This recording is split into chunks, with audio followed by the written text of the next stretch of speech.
Pawns working together can be an unstoppable force. One of the most powerful pawn formations is the pawn chain. A pawn chain is a group of pawns placed on the same diagonal, where each pawn protects the pawn diagonally in front of it. We call this line of pawns a pawn chain because the pawns are linked together. Look at White's powerful pawn chain in this position, starting from a2 and going up the board all the way to d5. It is very difficult to attack these pawns, as the only weakness in a pawn chain is its base, the only pawn that isn't protected by another pawn, in this case, the a2 pawn. Notice that these pawns control key squares, making it very difficult for Black's light-squared bishop to find good squares to use. When a pawn chain starts moving, look out. In this position, watch how these pawns march up the board, each taking turns protecting one another. After b5, king b7, d7, White is already threatening to promote this pawn into a queen on the next turn. Black prevents this with king c7, and now White plays c6, protecting the pawn on d7, and the pawn chain marches forward. After king d8, White plays b6. The mobile pawn chain marches forward, forcing Black's king off the back rank.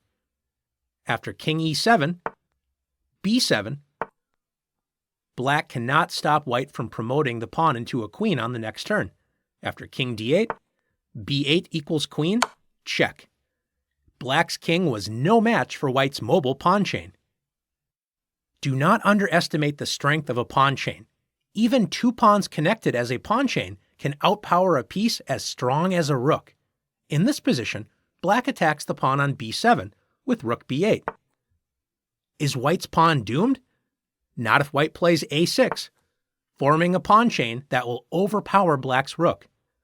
After king f8, White advances the a-pawn with a7, and Black cannot stop White from promoting. Let's take a look at two choices.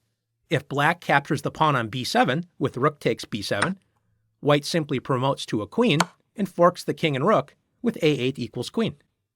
What if Black doesn't capture the b7 pawn but moves the rook to safety with rook d8?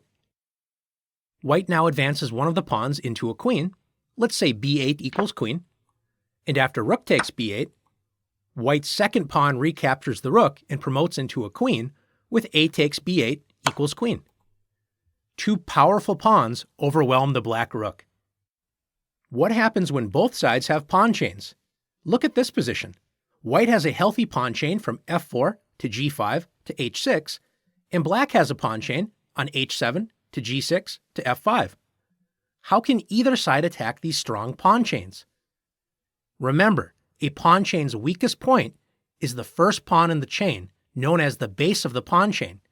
Since the base isn't protected by a pawn, this is a target to attack. Notice the base of White's pawn chain is f4, protected by White's king. The base of Black's pawn chain, h7, does not have any protection, so White plays bishop to g8.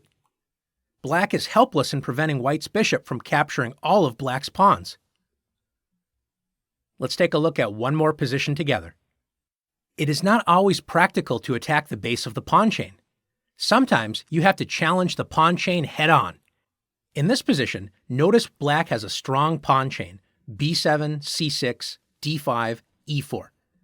White attacks the head of the pawn chain with f3.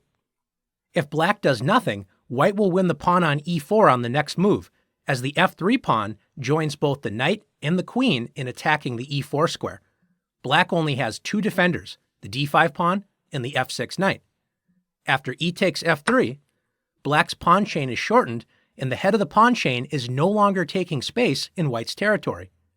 After bishop takes f3, White captures the pawn and places pressure on Black's new head of the pawn chain, d5. Now it's your turn to practice attacking with and defending against pawn chains.